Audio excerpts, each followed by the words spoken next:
संस्कृत के इस कालांश में आप सभी का हार्दिक स्वागत है। आज हम महाकवि माघ द्वारा लिखित शिशुपाल वधम नामक महाकाव्य का अध्ययन कर रहे हैं। शिशुपाल वधम महाकाव्य राजस्थान के जालोर जिले के भीनमाल के निवासी महाकवि माघ द्वारा लिखित है। महाकवि माघ का समय 7वीं शताब्दी के उत्तरार्ध का है। इन्होंने महाभारत के सभा पर्व के आधार पर एक 20 सर्गों वाला महाकाव्य लिखा था। इनका उपनाम घंटा माघ भी है, क्योंकि उन्होंने रेवतक पर्वत के दोनों ओर हाथी के रूप में लटकते हुए घंटे के वर्णन के द्वारा इनको ये उपाधि मिली थी। शिशुपाल वध महाकाव्य बृहत्तरी के अंतर्गत आता है, अर्थात 3 महान काव्य हैं। पहला भारवी का किरातार्जुनीयम, दूसरा माघ द्वारा लिखित शिशुपाल वधम और अंतिम है श्री हर्ष द्वारा लिखित नैषधीय चरितम। शिशुपाल वधम महाकाव्य के नायक भगवान श्री कृष्ण हैं और खलनायक चेदी नरेश शिशुपाल हैं। इस महाकाव्य में प्रमुख रस श्रृंगार और वीर हैं और अन्य रस गौण रूप में हैं। इस महाकाव्य की शैली अलंकार प्रधान है और इसमें चमत्कार की प्रधानता है। कवि का मुख्य जोर भाव की अपेक्षा कला पक्ष की ओर है। शिशुपाल वधम महाकाव्य का संक्षिप्त वर्णन हम इस प्रकार कर सकते हैं। इस महाकाव्य में भाषा परिष्कृत है, भारवी की अपेक्षा श्रेष्ठ हैं। अलंकारों का मुख्य सन्निवेश है, चमत्कार पे जोर है। कवि ने विविध छंदों का प्रयोग किया है। विशेष वर्णन में कवि ने द्वारका नगरी का वर्णन, समुद्र का वर्णन, रेवतक पर्वत का वर्णन, 6 ऋतुओं का वर्णन अर्थात 6 ऋतुओं का वर्णन, जल क्रीड़ा, प्रभात, सूर्यास्त, सूर्योदय, सभा, कृष्ण एवं शिशुपाल के युद्ध आदि प्रमुख वर्णन है। इस महाकाव्य की एक विशेषता है, महाकाव्य का आरंभ और अंत श्री शब्द से होता है। जैसे भारवी ने महाकाव्य का आरंभ श्री शब्द से और अंत लक्ष्मी शब्द से किया है। कवि ने विविध विषयों का वर्णन इस महाकाव्य में किया है। माघ की कुछ प्रमुख सूक्तियाँ इस प्रकार हैं। मह्यांशः प्रकृत्याः मितभाषिणः, अर्थात महान पुरुष स्वभाव से ही कम बोलने वाले होते हैं। श्रेयसी केन तृप्यते, अच्छे कार्य से कौन संतुष्ट होता है। किमस्ति कार्यम गुरु योगिनामपि, गुरु एवं महान पुरुषों के लिए कौन सा कार्य कठिन है। अब महाकाव्य का संक्षेप में अध्ययन हम कर लेते हैं। शिशुपाल वध महाकाव्य बृहत्तरी में है। इसका आधार महाभारत का सभा पर्व एवं श्रीमद् भागवत पुराण है।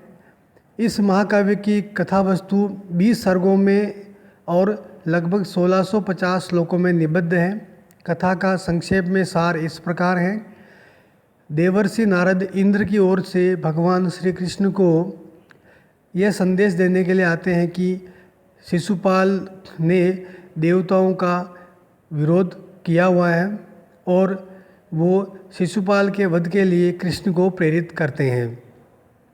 कृष्ण के बड़े भाई बलराम तुरंत युद्ध करने के लिए कहते हैं और युधिष्ठिर के राजसूय यज्ञ में बाद में जाने की कहते हैं, परंतु उद्धव युधिष्ठिर के राजसूय यज्ञ में पहले जाने की बात कहते हैं। श्री कृष्ण अपनी सेना के साथ इंद्रप्रस्थ में प्रस्थान करते हैं, जहाँ पर युधिष्ठिर राजसूय यज्ञ कर रहा है। मार्ग में कृष्ण का साथी दारुक गुजरात में स्थित रेवतक पर्वत का वर्णन करता है, जो बहुत सुंदर वर्णन किया गया है। वहीं पर रात्रि होने पर सेना अपना विश्राम करती है और कवि अनेक विविध अन्य कथाओं, अन्य वर्णनों में अपने को संलग्न कर देता है। सूर्योदय होने पर सेना सहित यमुना पार करके श्री कृष्ण इंद्रप्रस्थ पहुँचते हैं। युधिष्ठिर उनकी पूजा करके कृष्ण का सम्मान करते हैं, परंतु शिशुपाल इसका भयंकर विरोध करता है और वह उनको युद्ध के लिए कहता है। अपने गर्वपूर्ण संदेश के द्वारा शिशुपाल युद्ध को अनिवार्य बना देता है। अंत में दोनों सेनाओं में भयंकर युद्ध होता है और श्री कृष्ण अपने सुदर्शन चक्र से शिशुपाल का सिर काट डालते हैं। इस प्रकार शिशुपाल वध महाकाव्य की संक्षिप्त कथा है। इस काव्य की विशेषताएं। महाकवि माघ संस्कृत साहित्य में अपने 3 गुणों के लिए प्रसिद्ध हैं। जिस प्रकार कालिदास उपमा के लिए, भारवी अर्थ के लिए और दंडी अपने पद लालित्य के लिए प्रसिद्ध हैं, पर माघ के साहित्य में ये तीनों विशेषताएं हैं। इसलिए कहा जाता है माघे संति त्रयो गुणा। इसी प्रकार माघ ने अपने काव्य में अनेक सुंदर वर्णन किए हैं। माघ ने एक एक शब्द का वर्णन किया है और 90वें सर्ग तक आते आते उनके द्वारा सभी शब्द प्रयोग में कर लिए गए हैं। अतः कहा जाता है नव सर्ग गते माघे नव शब्दों न विद्यते, अर्थात 90वें सर्ग के समाप्त होने पर माघ ने सभी शब्दों का प्रयोग कर लिया है, अब कोई नया शब्द शेष नहीं है। इस प्रकार माघ महाकाव्य भारवी के किरातार्जुनीयम से श्रेष्ठ हैं।